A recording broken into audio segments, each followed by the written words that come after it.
It's been almost 2 weeks since Black Ops 6 Zombies has released, and I think it's fair to ask, is the honeymoon phase over? So I brought my good friend Jolts on today's podcast to discuss what he is thinking about Black Ops 6, as well as his hopes for the franchise. We're also taking your community questions, talking about balancing, wonder weapons, the chaos story, all these new implications, and much, much more. So just starting things off, like, I know you alluded to being excited to make content and everything, and you're enjoying that whole aspect, but like, what do you just think about Black Ops 6 Zombies? I know there's been a lot of hype about it. You and I were talking in DMs about, Kevin Drew's accessibility line in that Xbox interview and wondering if the game was going to be on easy mode. But what do you think? Did it live up to your expectations? Are you mad at it? Do you love it? What do you think? Not only has it lived up to my expectations, I feel like it has really just exploded past my expectations. Like, at best, I thought this game was going to be like another year of Cold War. And to some people, maybe that's what it is. But to me, I think it's a completely different game. Like, this is coming from someone who didn't even really care for Cold War. BO6 Zombies has so much stuff to just play over and over and over again. And there's so many Easter eggs. And the maps are huge and they have a ton of tiny details in them. Like, it just feels like the old Treyarch that we grew up loving, Yeah, it definitely feels like Cold War in some ways, like the gunplay and stuff. Like, there's certain elements that are like, okay, that's definitely Cold War, but it finally feels like, and I've been talking about this in other episodes, but I felt like for a while Treyarch hadn't really found their footing. But it finally feels like they've landed on solid ground. They have a direction. They feel very focused and clear. There's still some things about the art design that now that the game settled down and the honeymoon period is kind of over. There's still some things about the art design where I'm like, I just wish you guys were pushing for a little bit more of that fantastical element, which we will talk about in a little bit. But for the most part, it feels like Treyarch knows where they're headed. They're clear-minded, and I'm very happy with all of that. That's it. They know what they're going for now. Seems like Cold War, they were trying to like cater towards the casuals, but also make the hardcore fans still happy, and like they just couldn't do it in Cold War. In BO6, it feels like they're actually doing what they like. They know what they want to do, and they're actually achieving it perfectly. Yeah. What map have you like? What map do you like more? Have you? Like, I'm assuming it's Terminus, but I don't know. Honestly, you're gonna say Liberty Falls, aren't you? I don't know which one I like more. To tell you the truth. Okay. Yeah, and that's wild because if you would have told me that before this game released, I would have laughed in your face. It's like, what are you on? There's no way I'm gonna like Liberty Falls. Terminus looks great, but Liberty Falls looks like another Cold War map. I don't know what it is about Liberty Falls, man. Just the setting and the vibe of the map with all the Easter eggs. And it probably helps that the gunplay and the gameplay at its core is just amazing in this game. Yeah. So it makes like a really bare bones map like Liberty Falls just that much better. But yeah, Liberty Falls just, I don't know, it just has that charm about it. I mean, and Terminus does too, don't get me wrong. But yeah, Liberty Falls really took me by surprise. I was not expecting to like it at all. And if I'm hopping on just like kill zombies, I'm probably going to hop on that map and not Terminus. It's funny because I got a lot of shit for this, but I kept saying that Liberty Falls is going to be a sleeper hit. And when the what's it called? When the trailer came out and the BO6, whatever the event was, COD Next happened, we were all, including myself, I was like, man, this just does not look like a great map. Yep. But we were going back down that route again. Like, oh, this doesn't look like zombies. Oh no. But again, though, and this is, I'm sorry for those who have seen a lot of the episodes. I know I'm repeating myself here. We didn't really know what the Easter eggs were going to be like, and I think that was a really big part of this. Is we kept hearing from the YouTubers that had played it that the difficulty was still kind of easy, and I even heard that behind closed doors from some YouTubers that talked to me who had played it. They're like, it's still pretty easy, but I think though I don't think it's that easy. I actually think this game can be kind of hard, to be honest. Harder than Black Ops 4. I got some shit for that too. Oh, harder than BO4, harder than Cold War, probably harder than BO3, honestly. I think it's pretty fucking hard, yeah. This game, the only way to get to the rounds pretty efficiently is by using score streaks. And the score streaks aren't like Cold War, where you can just like, you have an abundance of salvage and you could just spend and get all of them and never die. The score streaks are so high priced in this game, and the salvage drops so low in this game that you can't just mindlessly use the score streaks. And that's the only thing that can take you to high rounds in this game. So I think that's part of the reason why BO6 is so challenging. Well, and and two other things. The weapons are like so weak after like at round 31, everything gets so weak. It's even the wonder weapons. Yes, even the ray gun, even the beam smasher, even the jet gun. Well, the jet gun's kind of a mixed bag. It has some elements, like the suction is great pretty much on any round, but you run out of ammo quickly. The blast thing does pretty good damage no matter what, but it's a very weird damage system, and it makes me wonder, like, are they going to bring back double tap? Are they going to bring back some extra damage boost? Like, it's very surprising. Like, it does feel to me right now that they're lining up for a double tap return. Maybe not double tap 2, but at least double tap 1, where it at least increases your fire rate, so it feels like you're killing zombies faster. Because something needs to happen. If you had double tap 2, I fear that this game would just turn into another Cold War where every weapon could easily take it around 100. And we don't want that. But at the same time, the guns need to be able to kill past round 20, you know? Yeah, it's a very weird difficulty curve. I have like the other day, it was today, I was playing and I was using a pistol on Liberty Falls, and I was killing zombies like pretty easily, just a gray pistol up to like round 6. But then about round 7, it just like stopped working. And I really don't feel like it made much of a difference until I got it Pack-a-Punch. Like I got it blue weapon rarity with it, but I hadn't Pack-a-Punched it yet, and it still didn't feel like it was doing the damage I wanted. And the only time I feel like I'm actually OP in the game is if I spawn in with like a hidden power gobble gun and I'm using one of the meta weapons, and I'll feel pretty OP for a while, and then I just hit that wall at about round 35, and I'm like, it's just tough. And I like that it's tough, but dude, I've been trying to get to round 100 the last couple days, and I didn't go to round 100 before the patch. I every time I've been doing this has been post patch with the score streak. You know that they changed the score streak meta. So yeah, it's a completely different game now. It's so fucking hard, dude. I keep dying at like 55. I think the highest I've gotten is 55. Like, that's crazy to me. I'm not a bad zombies player, but like I'm struggling right now. So granted, I don't have all my augments unlocked or anything, but yeah, I think the game will get easier once we do have like all the augments and like we know which ones are the best to run and whatnot. Once we figure that out, I feel like the game will get easier. But again, we still have the problem where the guns suck past round 40, and the only way to kill zombies is score streaks, and score streaks can't even be bought that frequently. So, well, and something else that's been interesting, and please correct me in the chat if I'm wrong about this, guys, but I tried to use, I was using a meta strategy on Terminus. I think I was doing the Mustang and Sally thing or whatever, and I tried to use the Free Fire Gobblegum, and it doesn't work for explosive weapons, I think.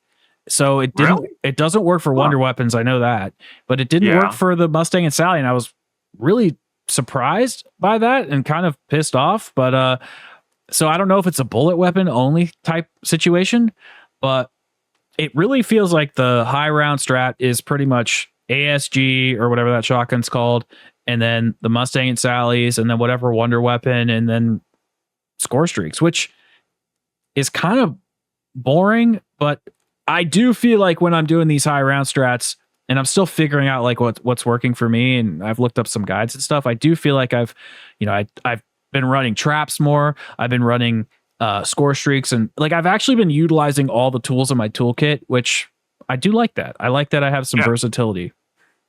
And that was another problem in Cold War. Like in Cold War, did you ever use a trap?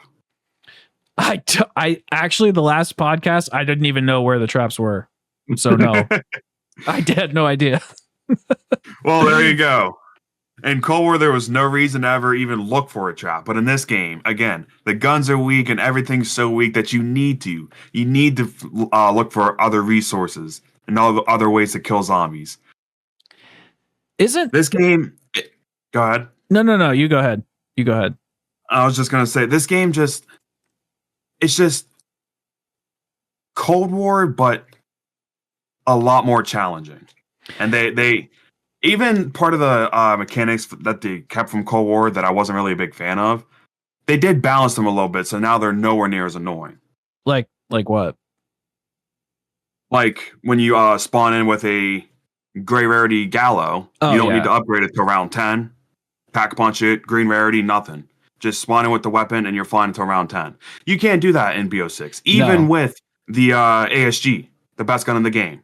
It needs to be pack-a-punched or upgraded before like round 4. Otherwise, it sucks. Yeah, this is what we were talking about. The ammo boxes, yeah.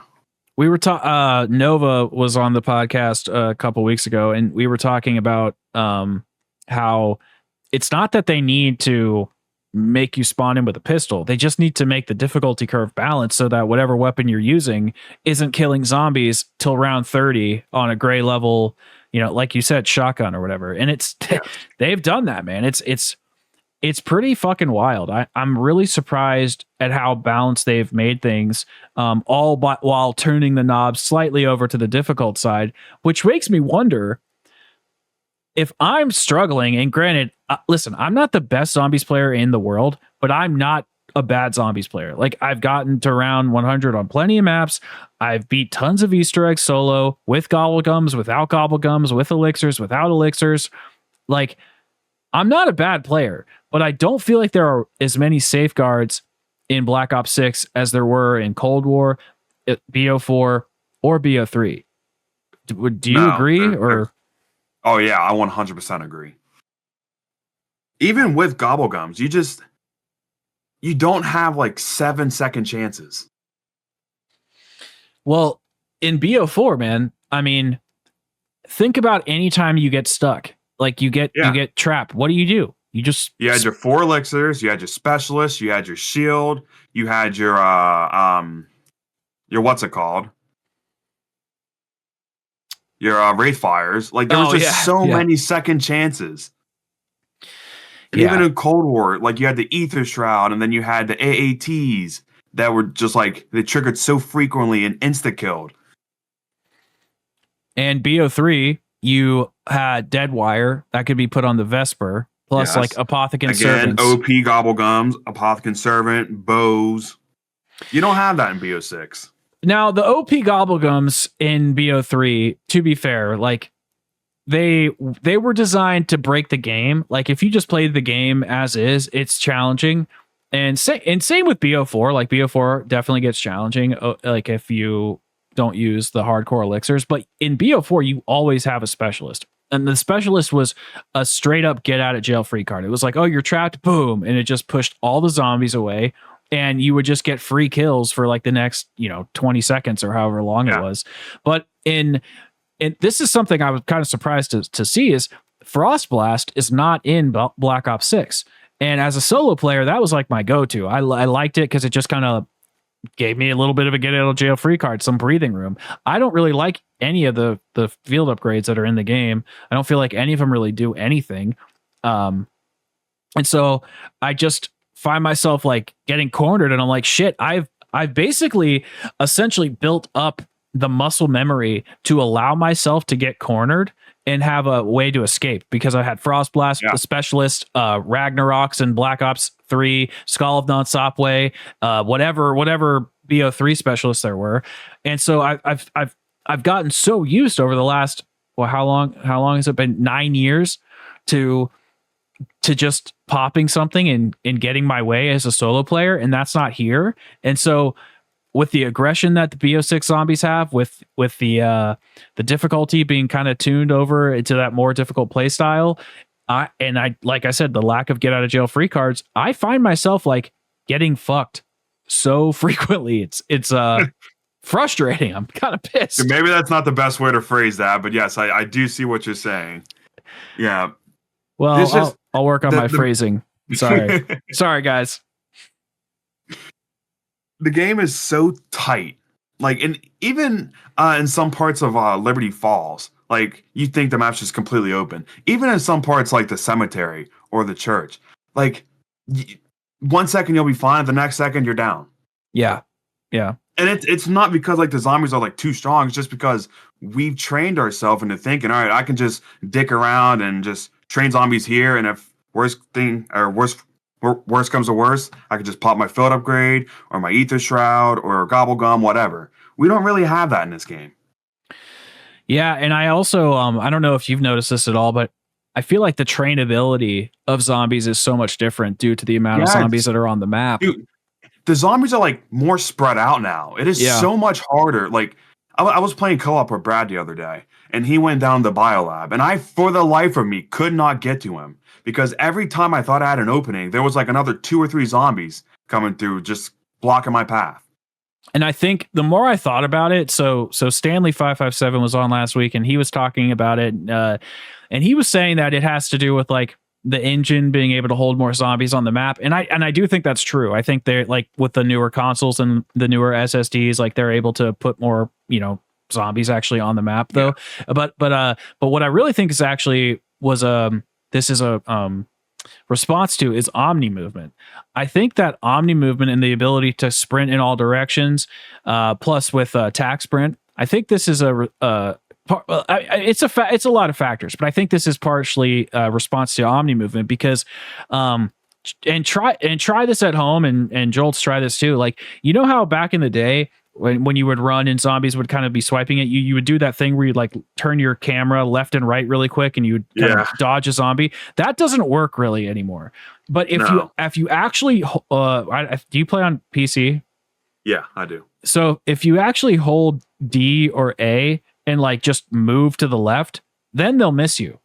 And same with the Mangler, same with the Amalgam. So it's actually like balanced for Omni movement. Just try it. It's hard to do when you're in like a horde, but just try like actually moving sideways instead of moving your camera.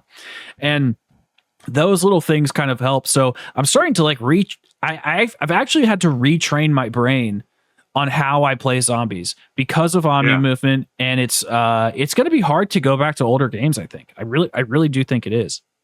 Oh, it is going to be so hard. I was just playing 5 minutes of Cold War and BO3 a couple days ago for my upcoming video, and I was trying to pull my knife out and do like dolphin dive to the side. And I was like, why can't I do it? Oh, because I'm not playing BO6. That's why. Yeah, BO6, it just feels so fun. It just feels so good. And I think you're onto something with the movement to counter, or the zombies countering the movement. Because if they only spawned 24 zombies and they had the same spread as they did in older games, I feel like the Omni movement would almost make it a cakewalk. Even easier than Cold War. And the tac sprint as well. Yeah, and the tac sprint, yeah. Which, I gotta say, I don't mind. I have been a MW19 hater for as long as I can remember, and I was pretty dang scared when I saw tac sprint was in this game. But it actually feels nice. It allows it actually. I can't explain it, but like when the Amalgam is chasing me, and the Manglers are shooting me, and the hordes of zombies are coming at me from all angles, and I get a tac sprint off, it actually makes me feel like I'm running for my fucking life. Like I'm just like get out of here, boys, and I'm just going. It's exciting. I really do like that. Do you use the augment on the stamina perk that allows you to run even faster if you get an equipment kill? I don't. No, I don't. I don't use that one. I forget which one I'm using. You gotta try it. It makes for a lot of fun. Is it pretty good? Because I have it on my quick revive, like when I go down, because I go down like every 5 seconds. So I definitely need it. But that sprint is so fast. I love it. Okay. So let's I have just one more question. I wanted to talk about Man, we didn't even really talk about the main quest. I want to talk about Oh, jeez. the main quests, and I want to talk about the upcoming DLC. So let's talk about Liberty Falls, or sorry, not Liberty Falls. Let's talk about Terminus's main quest. How do you feel? Because I know you love main quests. You're a big BO4 guy, just like me, and I do think the quests. Now that I've played it like 3 or 4 times. I do think it's not. I still think it needs work. I still think that Treyarch is not quite there. I think they did a great job kind of testing the waters, seeing like let's test this new style. Like, we don't want to go crazy with the quest. Like, let's still kind of cater to that casual. It was still challenging, but there wasn't very many parts to it. And I would like there to be more steps. And I think it would go nice in tandem with the gameplay progression, which does take a bit of time to max all your weapons and all your guns and get all the perks and everything. So it's like I would kind of like it to have a couple extra steps to make that extra sense of progression feel more meaningful and worthwhile story wise. Yes. What do you think about that? First, let me just say, I do think they took a step in the right direction. I agree. Even with Liberty Falls, even though the Easter egg is really easy, that boss fight is pretty intense. It's so fun. I know we weren't talking about Liberty Falls, but even that map, again, for having such an easy quest, did take a step in the right direction from Cold War. Terminus, though, to be completely honest, I'm fine with the difficulty of Terminus. Would I like a few more steps in Easter egg? Of course. But, I mean, I'm not expecting every map to be no, like, Garad Crovy or no Blood of the Dead or nothing. Like, something that's extremely difficult with a shitload of steps. This Easter egg, like I said, it could be harder, but I think it's fine for the most part. You have really easy steps like the hard drive step, and then you have the number step, and then you have where you got to hack the buoys, but you also have really hard steps like the Nathan boss fight and the lockdown in the ship, and of course the main boss fight. I think they hit the nice balance between trying to cater towards people like me who like really difficult quests and trying to make it still accessible to people that like the Cold War style quests. But overall, yes, I do think BO6 quests are good. I also do agree about Liberty Falls. Like, every time, I mean, unless I'm going for high rounds, like maybe I won't do it. But for the most part, every time I hop in, if I'm just casually playing it, I'll probably do the quest. Like, just do the boss fight, do the quest. It doesn't really, you're not going out of your way.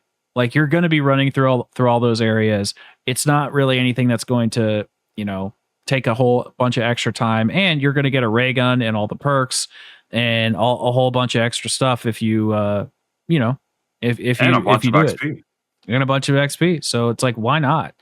I do slightly disagree with the Terminus thing, only because, like, part of the reason Black Ops 4 was so difficult, and I was talking to Dalek about this, is the Black Ops 4 got difficult because it pushed, the quest took so long to do that it pushed you into the high rounds automatically. And it's funny because I called this, and I didn't think Treyarch would do it, but in Black Ops 6 the quest is so easy, but the game is actually hard. So it pushes you into the high rounds because you actually need to get set up. And it's like it's the inverse. So it's like Black Ops 4 didn't require a lot of setup, but the quest took a long time, so it pushed you into the high rounds, making the gameplay harder. Black Ops 6 is, the quest is not very hard, but the setup, you need to get set up because the gameplay is harder, which pushes you into the high rounds. So it's like, it's literally the exact inverse. And I just wish they would find a little bit more of a sweet spot, because I do think there needs to be more steps to make that progression more fun. Because I'm done with the quest by like round 17, and then I'm going to like round 26, 27, getting purple pack-a-punch weapons and stuff like that. And I would like there to just be a little bit more to do. Yeah, no, you're 100% right on that. The Easter egg, the progression in BO6 and in Cold War was where it takes like 30 to 35 rounds to fully set up.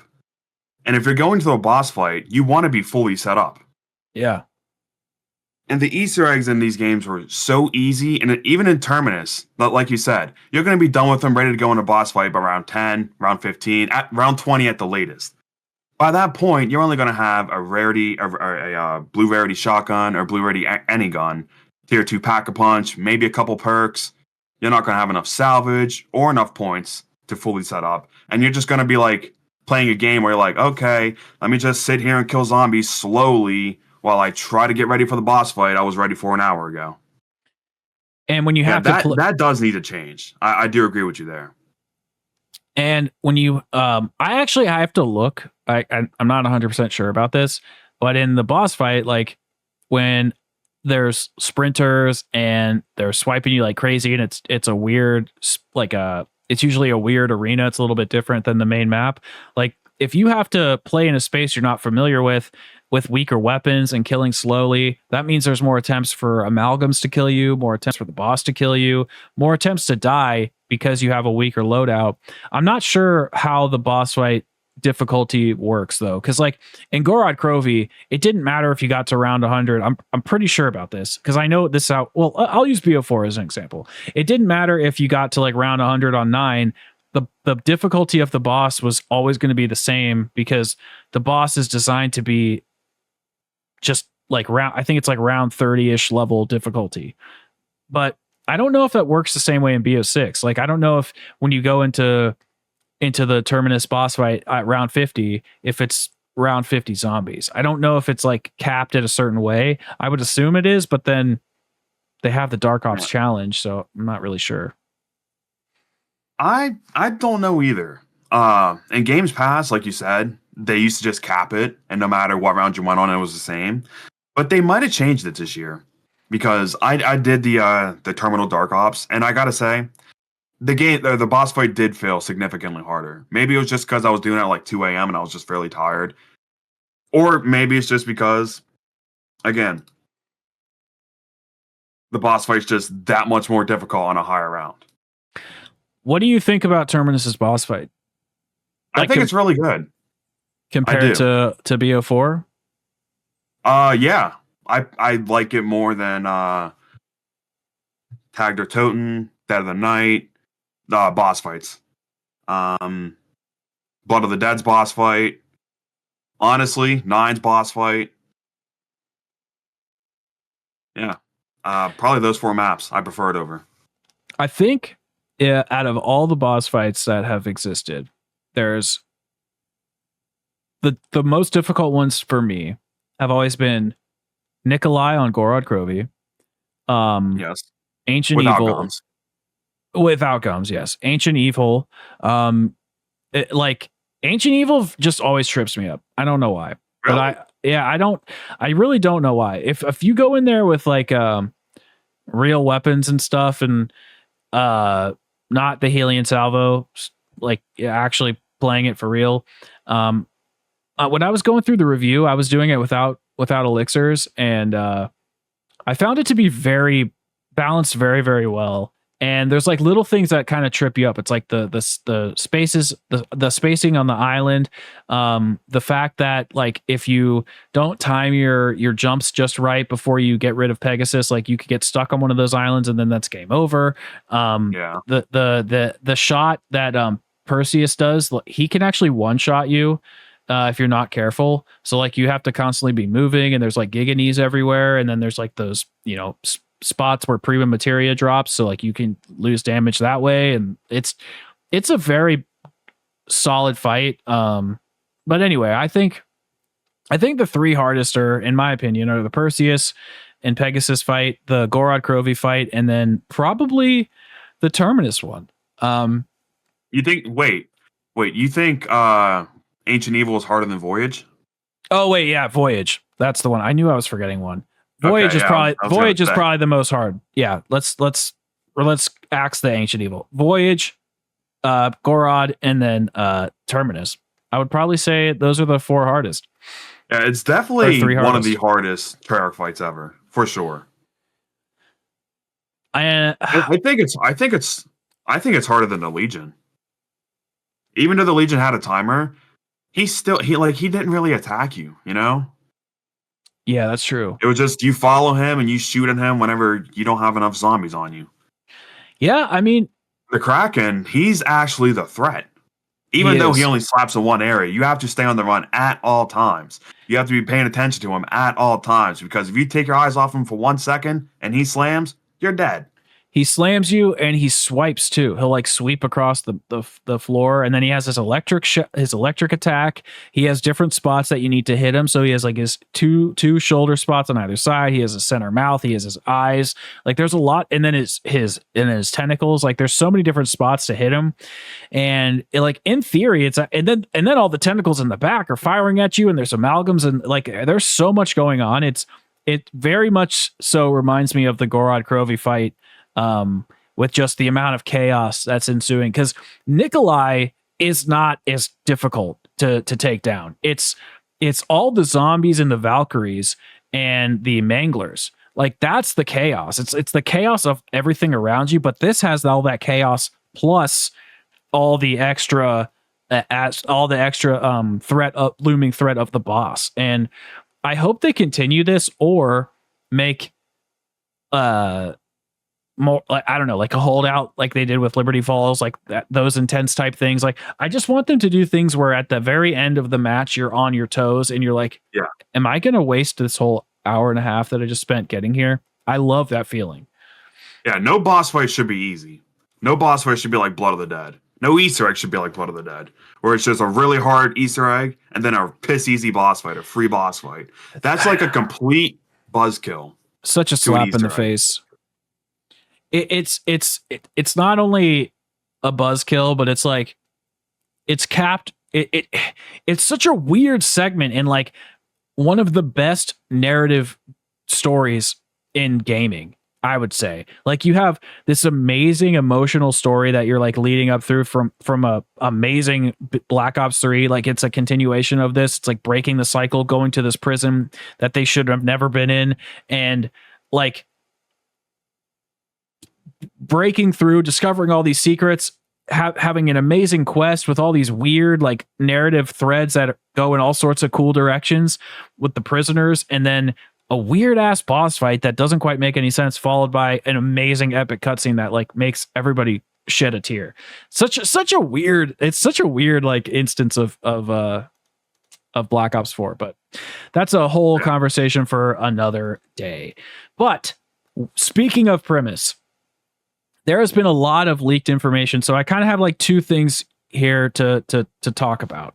There's been leaks that Premise is returning in Call of Duty 2025, so let's put a pin in that for a second. But then there's also, the fact that the Sentinel artifact is back and Chaos is now linked to the Dark Ether, and we're supposedly going to a map called the Keep that is in, I think, France. Something with Avalon. Like there's all these words. Like what do you think about the future of Black Ops 6, and where do you think we're going? What do you think the Sentinel artifact means? Do you think this means we're going to get like crazy shit like Voyage or yeah. I sure hope. You don't know how bad I would love to see like just a somewhat continuation of the Chaos story, even if it's just not like an authentic continuation where we're like finishing the story of Alistair Rhodes and their crew and whatnot. It's going to be awesome to at least see this story come back in some way. It just, as I don't know how much they're going to lean into it. If they're going to like go heavy into it and we're going to get like all these super really cool looking maps and wonder weapons and enemies, or if they're just going to take a couple like really key things from it, like Prima Materia and the Sentinel artifact. We'll have to see with that. But okay. Honestly, I would like to see just like a full-on continuation of the story itself, of the universe itself, I should say. So let's kind of go to the community question segment. So if you're watching this podcast right now, I just want to let you know that we're doing a community section right here where I farm questions from my community page and from Twitter. And we'll present your questions on screen. So leave your comments down below of any questions you might have for any future episodes. And I will periodically check back to pull questions. I do it kind of at random. So I try to read as many as I can, but I obviously can't get to them all. So let's just kind of actually jump into that. I think this is a good transition. So from I got this from a couple people, but the Edit King 07 says, I'd love to hear your predictions for future map locations with Chaos now being part of the story. It feels like the possibilities are endless. Library of Alexandria, Atlantis, and France have all been speculated. I personally think the Lost City of Gold would also be an amazing map location. I'm not really sure what that actually is, but Yeah, I was thinking about the Atlantis thing. I don't think that's ever going to happen, to be quite frank, especially in this universe. The Library of Alexandria, I don't think that's going to happen either. Do I think that there could be some references to, Scarlet, Diego, and Shaw and stuff? Because you got to think about this, like let's just say they were all 30. Well, Shaw was 60 or 70. No, he's probably 60.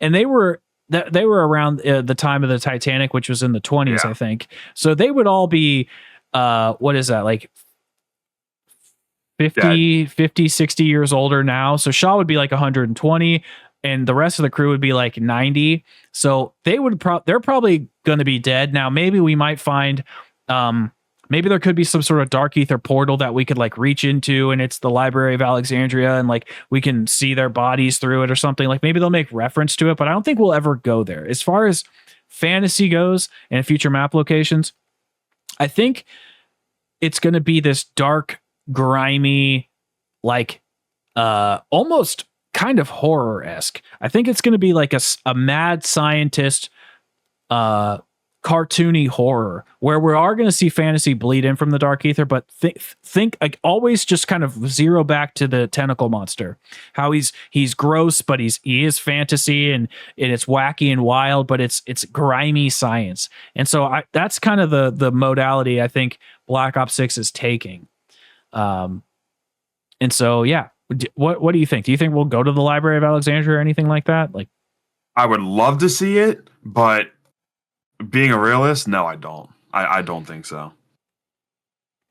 Okay, let me. Oh, go ahead. Sorry. No, I was just gonna say, I do think you're onto something. I do think they're gonna go down the route you were just talking about, where it's horror, but it's fantastical, but it's kind of grounded. I don't think they're going to be going necessarily in a full-on chaos route, or like a full-on like Cold War route. I think they're going like somewhere completely different this year.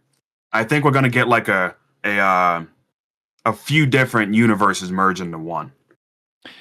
I actually 100% agree with that. This Cold War felt like a little bit of this is the bland facility.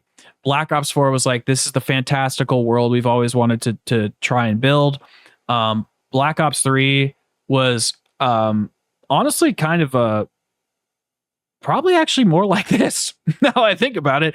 It kind of feels like a continuation of the Black Ops 3 art direction, but more dark and grimy. And this is something I talked about in the last episode. It's like all the systems that Treyarch has built in this game it's wild. They have taken things from seriously every iteration of zombies and merged them into one, and it feels like they're kind of doing that with the art direction, but the way they've done it feels unique. It feels like a new voice, a new chapter in Treyarch that I'm really excited to participate in. Yeah, I'm very excited for this DLC season. I just hope they can nail it and they don't bomb.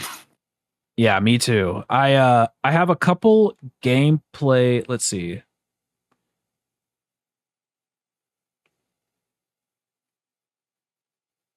Okay, let's start up here.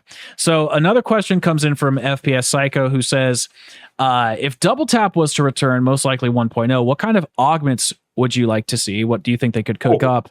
And then he gave a couple, from ways to temporarily implement Double Tap 2.0, increase bullet penetration, and even turning your gun into a death machine for a short period of time that sprays an onslaught of bullets. Those are all good ideas, but I have no clue what I would add personally. I haven't even thought about this. I don't know. What do you think? I definitely could see it being like Double Tap 1.0 on the onset, and then bringing in an augment that's like similar to Speed Cola, like classic formula. If you want to double your bullet penetration, or maybe it doubles the damage of your explosives, or doubles the damage of your basically any weapon that you have on you. The other thing that I was thinking they could do is just, instead of bringing double tap at all, or well, actually, this could be an augment now that I think about it. Every time you go up in a rarity or a pack-a-punch level, they could do it either way. It increased your speed by like 25 or 30%. So that way they're like implementing the damage of adding 25% more damage every time you upgrade a rarity. And then when you pack-a-punch it, you get, 30% of the way up to double speed of, or however they did it with 1.0. What if there's an augment for double tap that would give you like make your weapons like super effective against like every boss enemy, manglers, abominations, amalgams, maybe even like Kraken, like Patient 13. So like death perceptions, like augment, or not augment. What was it called? What was the BO? What were the BO4 thing? Skill tree? No, like in Black Ops 4. In Black Ops 4 with the perk, the fourth perk modifier. The modifier. Yeah, I thought you was talking Cold War. Yeah, the modifier. No, in BO4, the death perceptions modifier did more damage to elites. So yeah, something like that, but more noticeable. Yeah, I agree with that. I mean, and this is the stuff that we're going to see come down the pipeline with Black Ops 6. It's like right now we just have the preliminary tools of the game, which there are a lot of tools. But just imagine a year from now when we have, Winter's Wail or Vulture Aid or whatever the hell they're going to bring back, Mule Kick, hopefully, and all of the passives that those perks will bring. I think it will make for a more balanced experience, because right now it's just everything's just on the edge of super hard, and I love that, but I can't wait for the ability to have the hard experience and the OP experience. Having both will be nice. Yeah, I agree. Okay, go ahead. Quick side question. Yeah. When do you think they're going to start bringing in like the really OP gums? Or do you think they're going to start bringing them in like gums like Round Robin and stuff like Refreshment from BO4? Do you think we'll see some like truly game-breaking gobblegums in this game? So I actually have a list of some gobblegums that I would like to see. And so I know they're bringing Shopping Free. I hope they bring... that one's for Season 1, right? Well, it's not for sure, but all Kevin Drew said was not at launch. Okay. I would like to see. So it is coming for sure. Yeah, it is coming sometime. And Shopping Free, Power Vacuum would be fun. And then I came up with some other ideas. You guys can let me know in the comment section what you think. But like a Gobblegum for score streaks, so you could just pop and have like a Mangler cannon or a chopper gunner or a mutant injection, a max pack-a-punch gobblegum, so like a hidden power one, but for pack-a-punch you can go to tier 3 all the way. There should be, I don't know if extra credit is in the game, I can't remember. No, it's not. So there should be extra credit, there should be extra salvage, whatever, like a free salvage one. And then there could also be a gobblegum for every weapon rarity. So if you don't have hidden power, there could be like a legendary or a rare or whatever, and that just saves you, 1,500 salvage or 4,000 salvage or whatever it is, that you can get your full on legendary weapon. And there were some other ideas that I had, but maybe something for for 30 seconds, it like your armor replenishes automatically, like the golden armor vest. Like there's just so many cool things they could do to make these other things, these new systems in the game, overpowered. Those are all pretty good ideas. I wonder if they're going to implement any of them, because I didn't think about it till someone mentioned it. I forget who, but I don't think there are any new gobblegums in this game. Or there's one, I think, or two. There's two. There's hidden power and Wonder Bar. Oh, I guess 3, and then there's exit strategy. Oh yeah, and the fart one. Oh yeah, the whimsical gum. Okay, well there's 4. I definitely think they'll bring new stuff. I mean, that was kind of my fear of these current gums that are the gums that they were bringing into the game. I was like, these are all designed with BO3 in mind. Like BO3 systems worked with these gums because they were breaking BO3 systems. So now we need gums that break BO6's systems. Some of these gums, and this is what I said in the Stanley podcast, they help relieve the pressure of BO6. Like, so instead of grinding till round 30 to get a legendary or a whatever the orange weapon, I always get legendary and epic confused. I always forget which one's which. It's legendary. Yeah. Okay. So instead of grinding till round 30 to get legendary, it's like you can pop that gum and that will help you, save a little bit of time. Same with Perkaholic, but it's like you can do all these things in game. So we just need things to make those systems more fun. And another thing that I think needs to get a balance pass or an update is the max armor power up. I feel like it should restore your armor plates, obviously, but then it should restore your armor plates that you're holding. And I think it should give you 500 salvage and refill your equipment. Like, make these things worthwhile. Like, I don't give a shit if I get max armor. Like, I genuinely don't. There's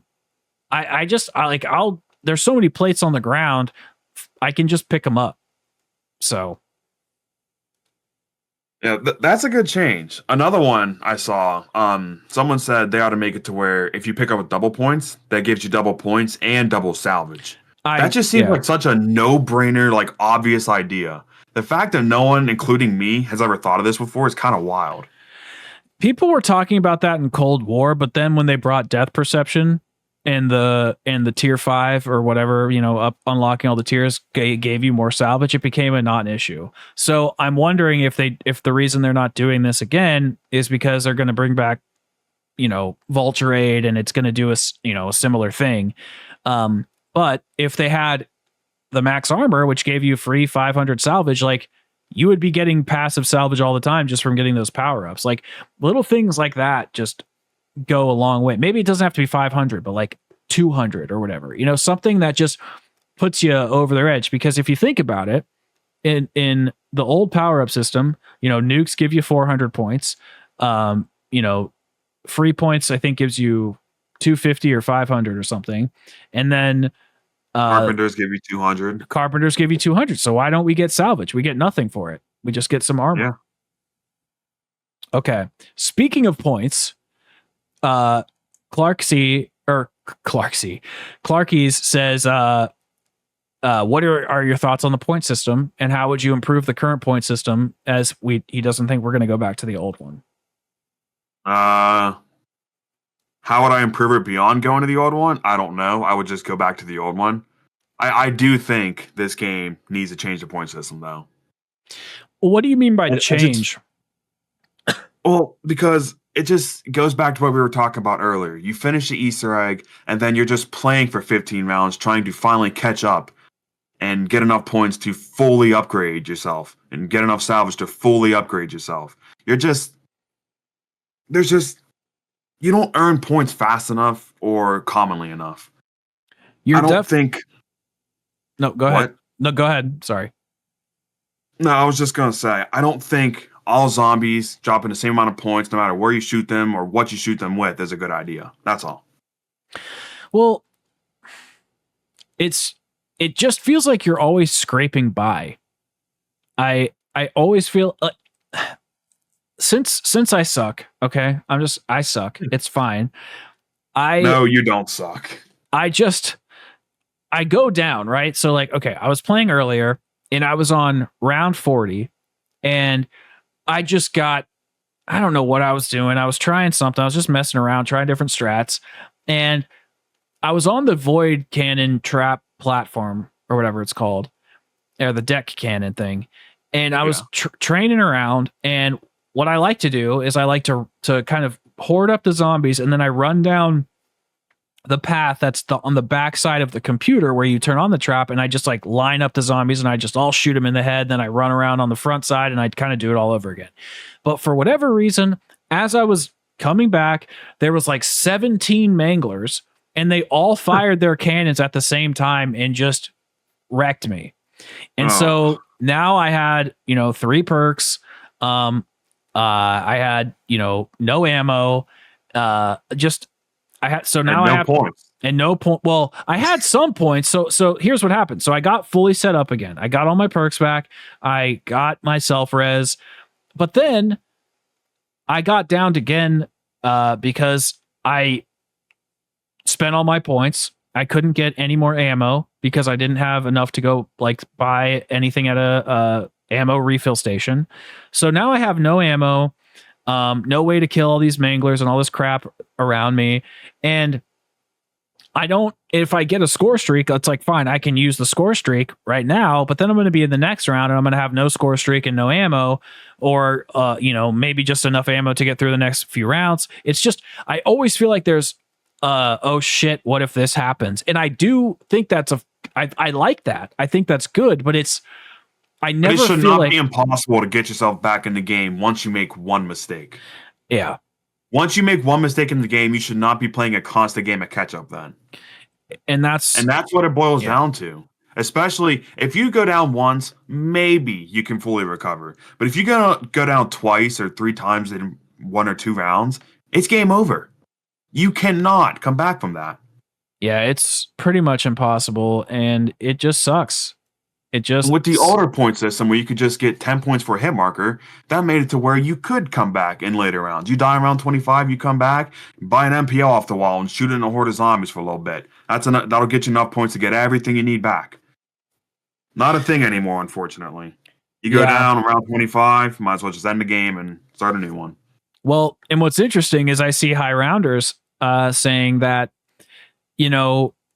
they're doing certain strategies that obviously require the score streaks. And I was watching a strategy guide or whatever just a little bit ago, and they had a bajillion points and a bajillion salvage. But the problem is, if they start spending that salvage, they're actually going to be spending faster than they're earning. And then they're in the same position, even if they're on round 400, it doesn't even matter. So there's the rate that you're earning versus the rate that you're spending. This is going to be a tough thing to say. I definitely think Treyarch's right, where you should be earning less than you're spending, because then, you're obviously always going to be overpowered at that point. But it feels so out of reach once you make one mistake. But this is 2 weeks. The game's been out for, I don't even think it's been 2 weeks yet. So there's still going to be time for me to learn all these things, but it does feel a little bit tricky. And yeah, hey, that's good, because in Cold War I was pissed because I beat everything on my first try. So I'm glad I'm actually complaining about some shit. This is good. I like this. All right.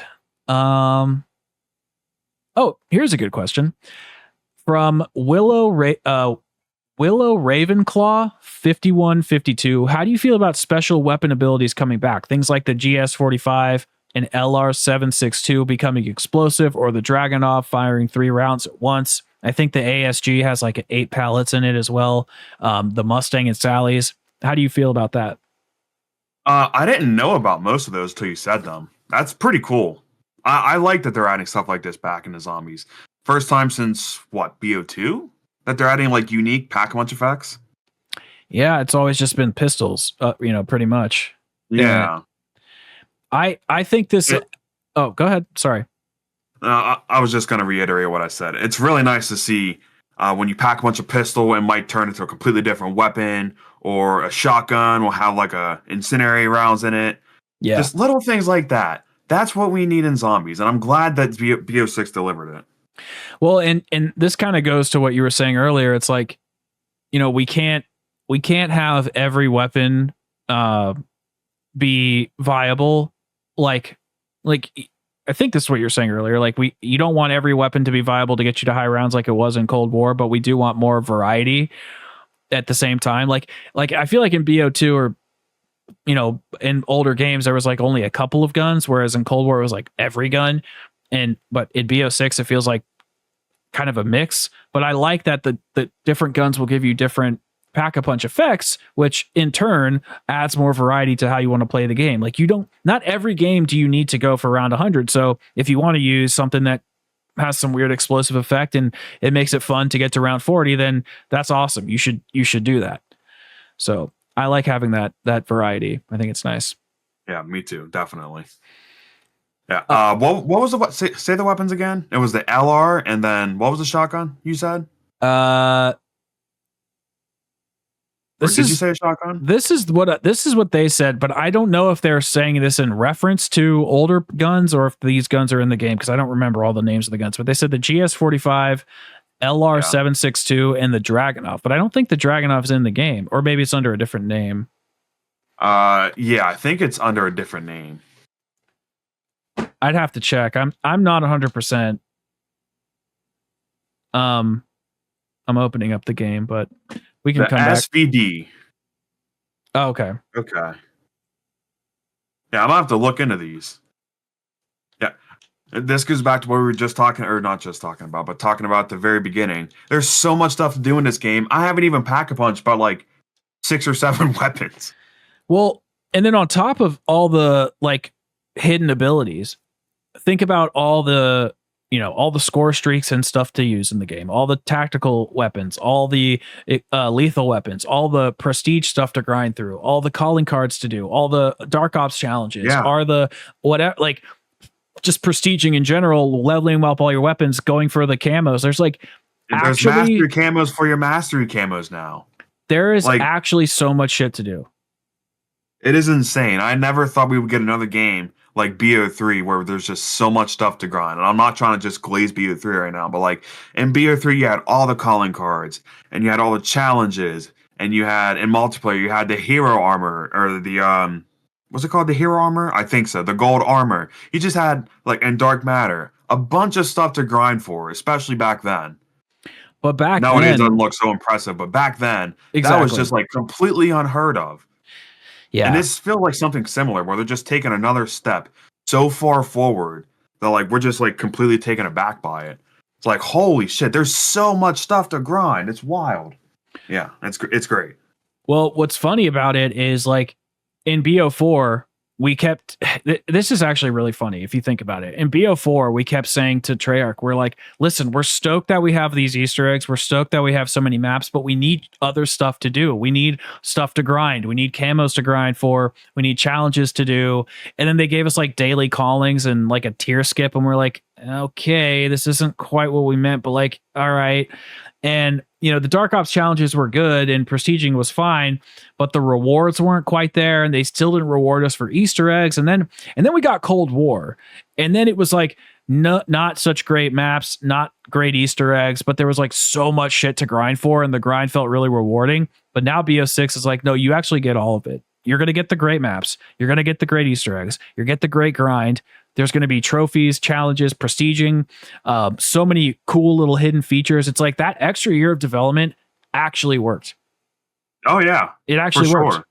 And it just makes you think, what could BO4 have been if they were just given an extra year of development? Dude, I don't even want to talk about it because it's just going to break my heart.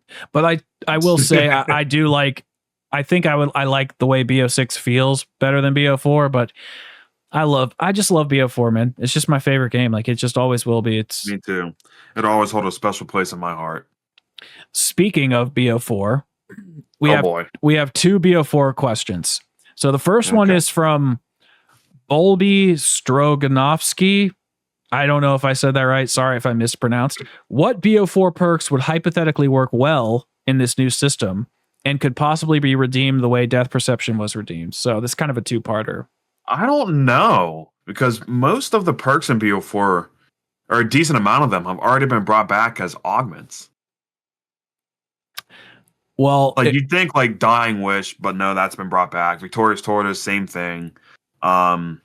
Winter's Wear would work really nice, especially with how fast the zombies are. I think Winter's Wear would work really nice. And in a way, I've always kind of thought Frost Blast was Winter's Wail, Yeah.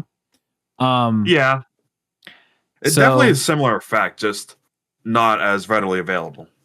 Yeah, or if they brought back Widow's Wine. Like, I mean, there's even think of there's also Zombshell, which was like Vulture Aid. Trying to think if there was but isn't there a leak that said that Vulture Aid's coming back, like the perk itself? I'm not sure. It's in the code, like that. That could be anything. It's just like how double taps in the code, and the Ray Gun Mark II is in the code. Does that mean it's actually coming back? I'm not sure. I want the Ray Gun Mark II to be in the code, but double tap's been in the code since Black Ops 4, if I'm not mistaken. And it's so wild they never brought it back in Cold War, because I don't know if you remember, but they made a Dark Ether version of the perk jingle. The only reason they would have done that is for Cold War. So, like, why did they go through the effort of doing that if they just, like, decided to scrap it? I don't know. The rarity system felt a lot more overpowered in that game, so maybe they just felt like they had it properly balanced. And maybe they're holding it off for one more year.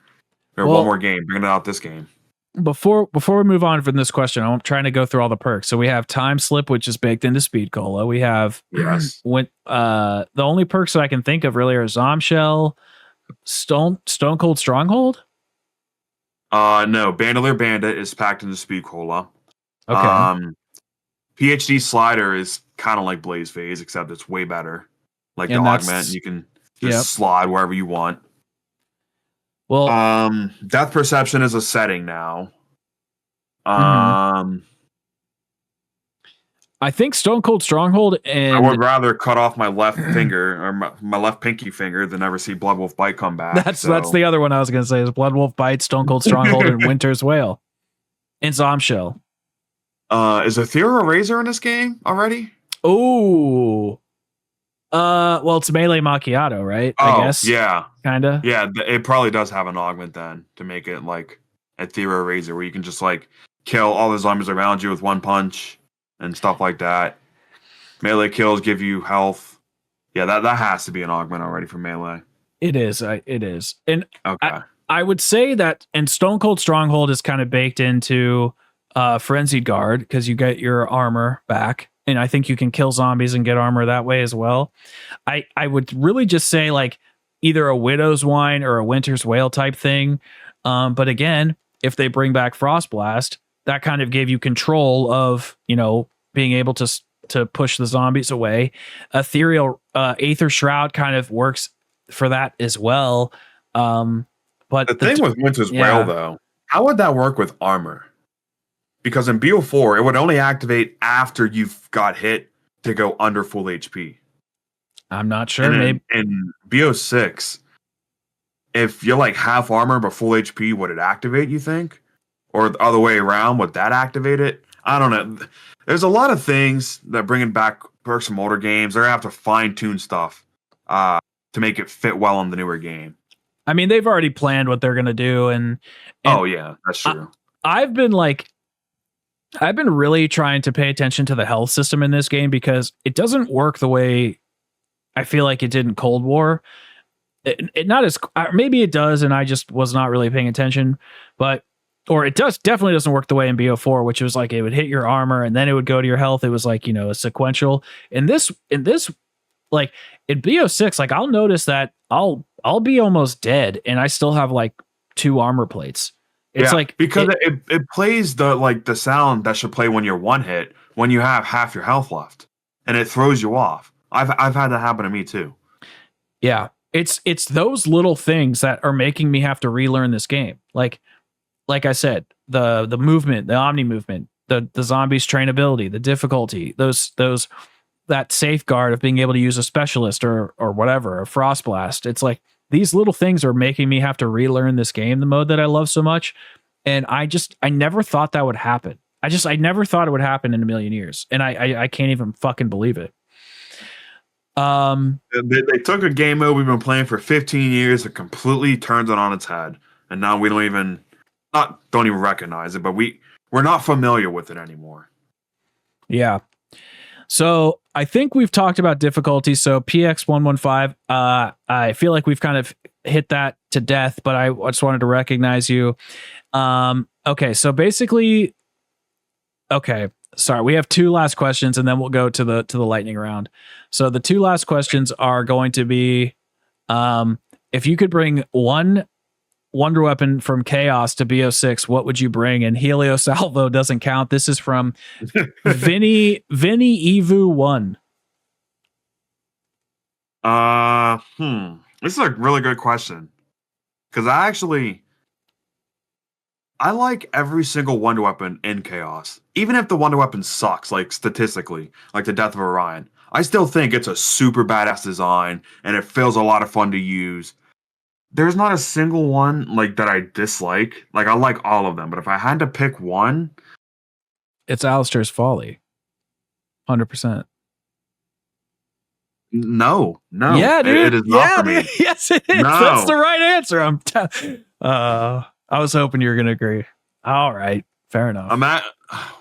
What about the Hand of Charon? I was thinking about the gauntlets. Or Ornos.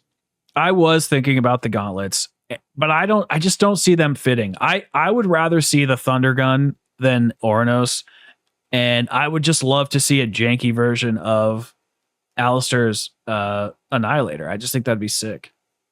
But honestly, if they bring back any Chaos Wonder Weapon, I'd be jumping for joy. Literally anyone.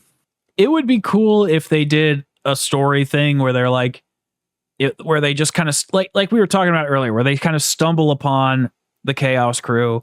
Like they're like Alistair Rhodes, and like, what about, I've heard about his daughter Scarlet, and they find Alistair's Folly, like they find remnants from it, and then we have to pick up the barrel, and there was some Chaos material in there, or premium materia in there, and we can like get the ability where it sucks all the zombies down or something, but I don't know, maybe there's like some sort of like mix where we can pull from a couple different abilities or something. I don't think the gauntlets will ever come back, and I don't see them really fitting in this style either, but hey man, like crazier things have happened. We never thought the story itself would come back. Here we are. Okay. So I thought when I read this question, I was like, this is so ridiculous, but I had to bring it. So this is from Menem back. I'm not exactly sure if I pronounced that right. Everybody is still talking about a possible Chronicles 2 almost a decade later. Do you think we'd actually get something more akin to a Resurrection where the Cold War maps are ported to BO6?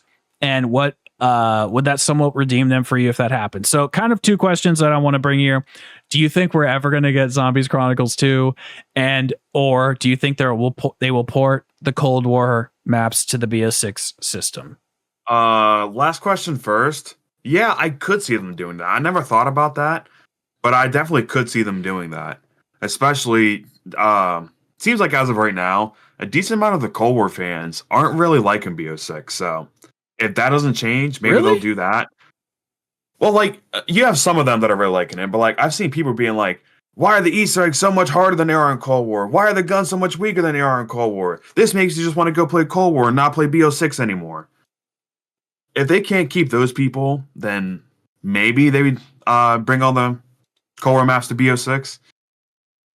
I'm very surprised to hear that. I would much rather see a Zombies Chronicles 2. I just Mob don't. Of the Dead, Call of the Dead, the Victus maps, maybe 5. I just don't see it happening. How? Okay, but let's go down the road and let's just pretend that it would happen. Let's pretend. How much would they have to rework these maps to fit the BO6 gameplay style? Yeah, I know. That's my whole thing. Like with Cold War, it wouldn't be that difficult. But when you're remaking like BO1 maps or BO2 maps, the games don't play anything like they did back then. So like they'd almost have to make it like a reimagining. Yeah, maybe you're right. Maybe it doesn't happen, actually, now that I think about it. BO2, I know this is going to sound crazy. BO2 maps, I could actually kind of see working a little bit because BO2, like, you didn't have as many get out of jail free cards. Like, the systems, I know they're a lot more simplistic and stuff, but the systems were still, they were gameplay centric. And I don't know, the gameplay, I don't know. No. I take it back. I take it back because I think about the zombie spawns and the Omni movement. Yeah, I don't think so. I really just don't think so. The Omni movement would just be too hard to work around, I think. I mean, I don't know. If anyone could do it, it's Treyarch, but I don't know. I think the chance to get Chronicles 2 was in BO4, and then that never happened, and then it was supposed to happen in Cold War, and then it never happened again. And then what does that mean with the crew? Like, is it going to be Victus? Is it going to be Weaver? Like, is it going to be Primus? Like, oh, and that's a whole other thing. Primus is allegedly coming back in 2025. What the hell does that mean? Do you have any thoughts on that before we go into the wrap up lightning round questions? On one hand, like I see both sides of the argument. On one hand, it does kind of suck to see them come back, and it kind of like makes the entire ending of Ether kind of meaningless. But on the other hand, what if they're bringing them back to write them back into the story to give them the proper send off they wanted to in BO4? You know, like I could see both sides of it. So like, honestly, I don't really have a fight in this or a dog in this fight. I could see it being the proper send off thing that, you know, that people are saying. I also hear the people that are like, you know, let them rest. I totally get that too. Oh, but yeah, for sure. The way that I think Treyarch would do it, if they do it at all, is either go full ham and bring them back. Like they're in the universe now. They're like, it's like Grandpa Richtofen or whatever, kind of like Woods and or whatever. But the other thing the other thing I think they could do is like a dream sequence where it's like we're in the story narratively, we're, you know, going back in the past and we're seeing, you know, we're learning information about the original Ether storyline from the perspective of the Dark Ether characters, and we're seeing Richtofen in this other dimension and how he became Richtofen in today's landscape, how Maxis became the way she is now, and like we're learning all this information, and it's almost like a special cameo or something, you know, that they maybe trickle to in the maps to get us excited. That's something. Yeah, they could do that. Yeah, there's so many things that could be. There's so many routes they could go right now, like between leaks and where we actually know the game is going. We have this new crew to worry about, Chaos, maybe Primus, or a different version of Primus. Like, who knows where they're going? Yeah. And we supposedly have 2 years of this. I know. Like 2 straight years. I can't. That's crazy. Can't believe it. It's so cool. So we're going to move on to the wrap up / lightning round sections. I just want to give a couple shout outs to questions I didn't get to, but thank you so much for submitting all your questions. I really do appreciate it. Seedless Buns 4336. We didn't get to your question, but I thank you for your submission. DJack792, same to you. You know, you're a homie. Shelly Nekov, didn't get to your question, but I do appreciate it. And PX115, we talked about difficulty so much. I didn't really want to bring the question up, but I just wanted to say thank you for all your submissions. And don't forget to leave more questions down in the comment section below or on Twitter. Tag me on Twitter if you want, or whatever. You know how to get in contact with people on social media. All my links will be in the description. And I'll also post a call out a couple days before the next episode, which will be filmed later next week. And yeah, thank you all for that. So now let's get into the wrap up section, Jules. This is a few questions that are short answers, and then the lightning round, like I said, just kind of go with your gut. And it's going to be interesting to see how you respond now that Black Ops 6 is out. Excuse me. All right, let's go. First question, and this is a blanket statement for all zombies modes across the board, but which map do you hate the most? Oh, the most out of any game? Probably Dawnfall. Okay. Basic bitch answer. No, actually. Besides that, though, probably Darkest Shore. Okay. All right. Darkest Shore has been coming up a lot recently. I actually get a lot of infection from completely understandable. That map sucks too. Advanced Warfare. But I always forget about Vanguard, so I don't hear a lot of it. Yeah, it's for the best we forget about Vanguard, but when you're talking about the worst of zombies, I mean, you have to think of it, unfortunately. That's true. So besides Treyarch, who is the best zombies developer, and would you like to see that zombies developer take another crack at it, or which other developer would you like to see take a stab? Uh, Infinite Warfare were always my favorite developers for zombies outside of Treyarch. I would love to see them do an IW2, like the IW dev team from 10 years ago, but Sure. I don't want to see the current IW do it. I don't think it'd be the same. Would you like to see Sledgehammer ever take a stab at zombies again? Yeah, why not?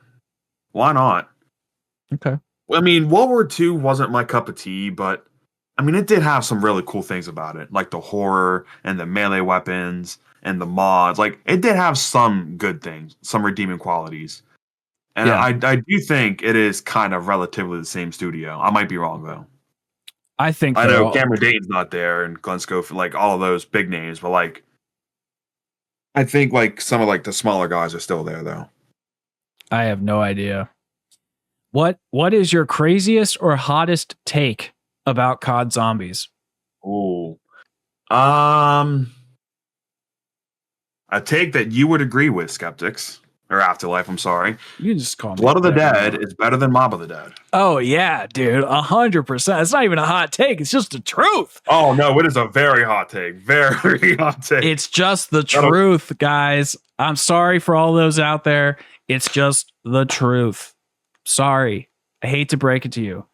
It's just so good. It's so much better than Mob. I don't even get how people can think it otherwise, but it is what it is.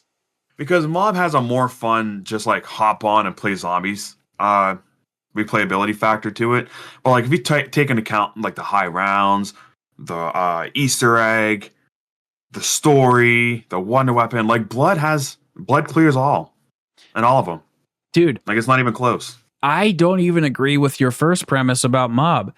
I have no idea, and you guys can scold me in the chat or in the comment section. I don't even know how to pack a punch on Mob of the Dead. I have no idea how to do it. So the fact that are you serious? I have no idea how to do it. I know you have to build a plane and fly, but I don't know where the parts are. And I have no idea how to do it. Like if somebody told me to jump in right now, I've never done it before. Well, that's not true. I've done it with a guide, but I've never done it since then. And with Mob or with Blood, excuse me, it's blast the shield and you're in. And the Blundergat is the same kind of. I know the skulls are in different locations, but it's the same thing. And you get a free Blundergat, or you can get it from the box. The upgrade quest is super easy, and you can either do the vitriolic weathering. Yeah, you can either do that quest, or you can do the other one. I'm forgetting all the names of everything right now. And I would recommend doing the Magma Gap because the vitriolic weathering sucks in BO4. Yeah, you can do all of them, but it still clears. The Magma Gap still clears the BO2 one too. It's just, there's so many cool like camping spots and places to train, and then not to you have the whole prison, plus you have the warden's house, and then you have the front section, and it's like that's what the one thing I don't understand is people always be like, oh, well, it has this whole other section that sucks. It's like, bro, it's just like there's a whole.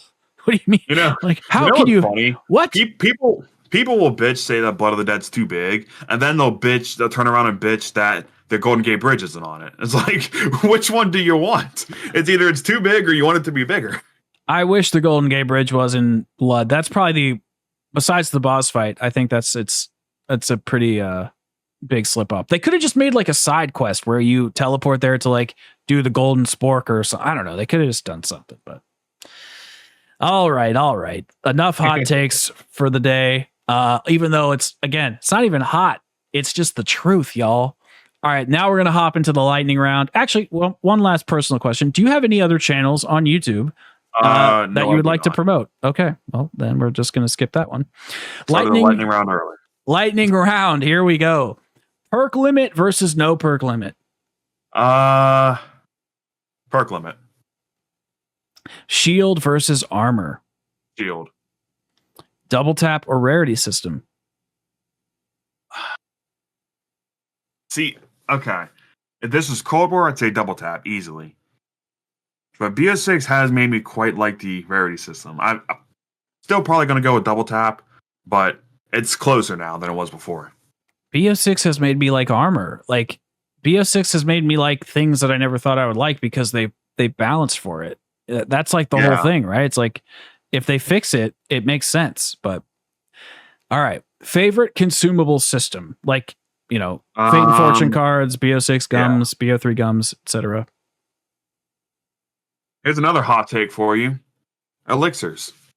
Yeah, that is kind of a hot take. I like elixirs too, but you actually do like them a lot. I do like them a lot. I didn't like them when I played on console, but ever since I got PC and I got the access to mods, it is so much fun just running around the map with unlimited elixirs at your disposal. You don't have to run to machine for them.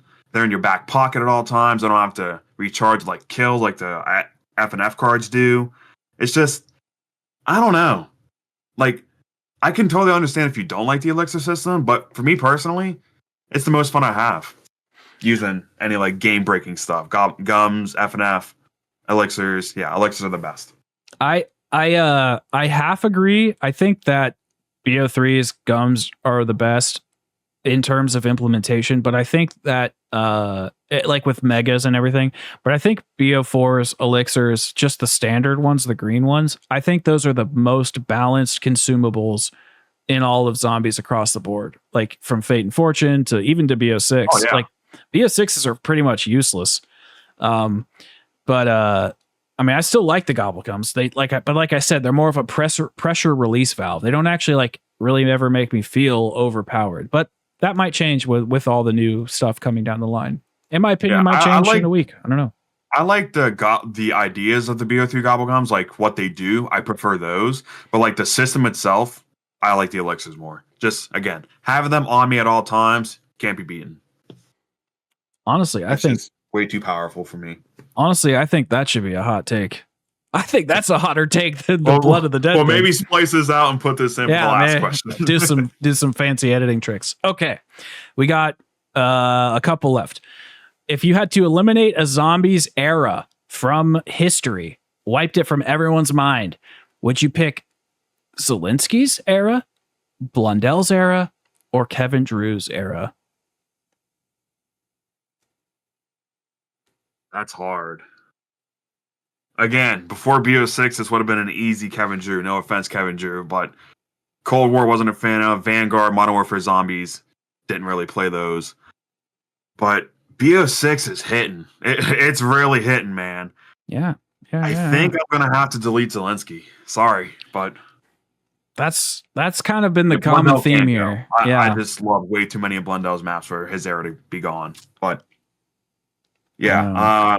If we give it to Zelensky, we get no more Transit, no more Die Rise, no more Nuketown Zombies, no more Ascension, no more BO1 Moon, no more Shino Numa. Doesn't seem like too bad a thing. Well, that could mean that there's no Easter eggs or like main quest, because he was the one that started that, essentially, or his team. Could be, but Jason Blundell was working at Treyarch already at that point in time, so there's a very real possibility he could have started it. Maybe he copied his homework. Like, we don't know. Maybe. I don't know. We'll never know. I don't know. This is kind of freaky. I know. I don't want to think about what would COD Zombies be with no Easter eggs. Yeah, I know. It's a sad tale. All right. We have two left. Who would win in a boxing match, Cameron Dayton or Lee Ross? I got to give it to Lee Ross. Okay. Should open world zombies come back?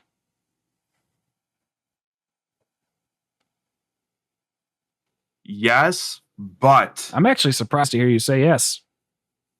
Well, a lot of people do like it. I mean, I'm not just gonna say just because I don't personally like it that the thousands of people that do like it shouldn't be given a new game that they like ever again.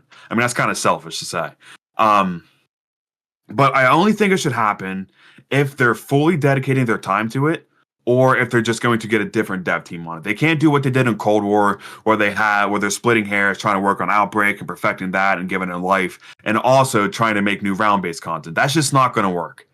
If you're going to do it again, that's fine, but you have to give it 100% effort, 100% of the time. Well, I noticed you didn't say MWZ. So do you prefer Outbreak over MWZ? MWZ exists. Did you not? It's the only zombies game I've never played. You never played it at all? No. Not even on a free weekend. Wow, I'm actually surprised. Okay. I will say this, man, as somebody who is, I feel like we align on a lot of zombies like opinions. I will say that MWZ is better than Outbreak for sure. For sure. Well, see, the thing, I don't even really care for Outbreak itself. I just like the first Easter egg. No, I like it too. That's what I play it for. But what I'm trying to say is like the way that they implemented the zombie systems, it actually works in MWZ. The problem with it is that they kneecap themselves by never going past season 1. Like there was never any new world bosses. There was never any new Easter egg quests in the sense of like the first one where we were discovering all the key cards and stuff. 2 months after it came out, like for zombies. Kind of. They basically like updated it a lot till season 1-ish, kind of 2, and then they kind of rinsed the same stuff over and over. So like every season would come out, they would just put out a new Dark Ether like rift thing, and there would be like a similar puzzle to solve where there would be like 4 hidden items and you'd have to kill like certain special enemies, and then it would like unlock with a sigil, and it was the same kind of thing over and over, which was fine, but they never added like a new red worm open world boss fight, or they never added a new quest to start a new Dark Ether worm open world boss fight, or like they never added another open world map, or it never changed weather, or like there was no seasonal events. Like they didn't add to it, or maybe they didn't, like they could have added like an island off of the side. Like they didn't do anything. Like I'm just thinking of basic shit off the top of my head that other games have done. They didn't do any of that. And if they did, it actually would have been pretty good. Like there was a couple balance issues too, but as far as open world goes, it made sense. Whereas Outbreak was like 1 foot in the door and 1 foot in the door, whatever, you know what I mean? It was just like, yeah, I get you. Feet were in certain places and feet were in other places, and they just didn't really they never really made a decision on how to like, you just got to do it. If you're gonna do it, you just have to do it. Like you can't half-ass it. Yeah, I just remember seeing the reveal of it, and it was on the Warzone map, and it was open world zombies, and then they had the like 2-minute cinematic or something where they had the generic guys going into the room and find Weaver and Peck and all them dead. I was like, I just don't care. And I just couldn't get myself to care enough to actually purchase the game. And even on a free weekend, I just didn't care enough to download it. Hey man, I totally get it. Which again, this just goes to show, like, it's wild that like I'm just like zombies right now. Yeah. Because a year ago I was like, I don't know about this franchise, man. Seeming like it's starting to go downhill, but here we are. I feel you, dude. Looking like it's the best it's ever looked. I feel you. Well, we definitely went over the hour that I thought we were going to stick to, because I can never keep to an hour, and it's probably going to become a meme here on the channel. I always say it's going to be an hour, and it's always an hour and a half. So anyway, I appreciate you coming on. Where can the people find you, my good friend? You can find me on Twitter under the username Jolts at JoltsYT. You can find me on Twitter under the same, or actually no, it's a different name, at JoltsOfficial. But you don't have to follow me on there. I don't post there anyway. Yeah, Skeptics, Afterlife, thank you so much for having me on your channel. Huge pleasure. Had a blast talking about BO6. And yeah, look forward to being on here again sometime. Yeah, bro, just like I said to like Donuts and Stanley and stuff, like you have a invitation to be on here whenever. I definitely want to do a group podcast. Like maybe Brad can come on and you can come on and we can all just talk shop.